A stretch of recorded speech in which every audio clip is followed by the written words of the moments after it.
ওদের হাশেম কাশেমের এই ঝামেলাটা কত দূর হইলো রে? আমি তো আর সময় দিতে পারলাম না। ওরা তো অনেক মারামারি করতে আছে, ঝামেলা করতে আছে। তারপর আমার লগে তো মিটিং হয়েছে লালেটা, তো হাশেম দিয়েছে 80 লাখ আর কাশেম দিয়েছে 50 লাখ। আমি কিরম কি মিল করে আর দুজনের বুঝাইয়া বাক করে দিই। আসলে কাশেম আমার সাথে দীর্ঘদিন আছে বুঝছো। কাশেম আমার বাড়ি বড় বড় মাছের পোটলাটা ওই পাঠায়। কাশেম তো পকেটে মাল বের করতে চায় না। কাশেম আবার দেখা যায় ও একটু আমার সাথে সময় বেশি দেয়। হাশেমও ভালো, হাশেম যে খারাপ আমি সেটা বলতেছি না।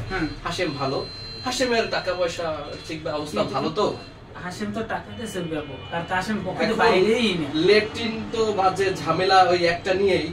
ওরা খাইবে ওই জায়গা দুইজনই একটার মধ্যে কাউরাকুরি বাজাইছে।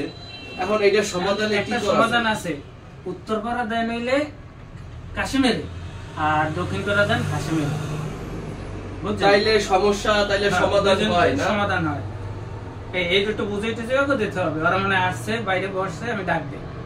আর ও আরেকটা ওই কাশেমের বললো কি ওই কালামের গ্যাঞ্জাম চলতে আছে, মানে ইটিস পিটিস চলে বলে। কালাম আবার ওই বেরি আবার ডোবাই ডুবতেছে।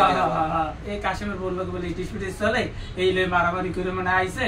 কারণ এটার একটা সালিশি করা লাগে। শেষে কি বেশি হয়, নাক টাক ফাড়াইয়া মাথা ওটা শেষ, পুরো শেষ করে লেছে মাঝে।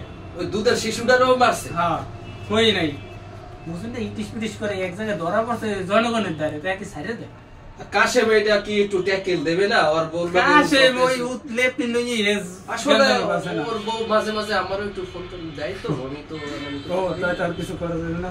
একটু বোঝো তো এগুলো তো বোঝা না, এটা আপনার লাগে তো আলাদা বিষয়। এখন তো কালামের বিষয়টা তো দেখতে হবে। কালামের তো মাইরে থই না, আর ওর তো দোষ আছে, ওর তো চরিত্রের দোষ।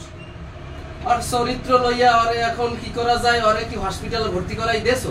দিয়েছিলাম, ডাক্তারদের চিকিৎসা করে ট্রিটমেন্ট করে আনছি। ও তো হাশেমের বললো কি ক্যান্সার করছিলাম, আমি মনে নেই আরেকবার সালিশি করছিলাম। অত ভালো গিরিঙ্গি বাজাইতে আছে। কারণ এটা একটু সালিশি করা লাগবে। আর ওই বাচ্চা ঠিক আছে, তুমি কাজ করো, হাশেম কাশেমকে ডাইকে নিয়ে এসো ক্লোজ। আচ্ছা, আমি ডাক দিই।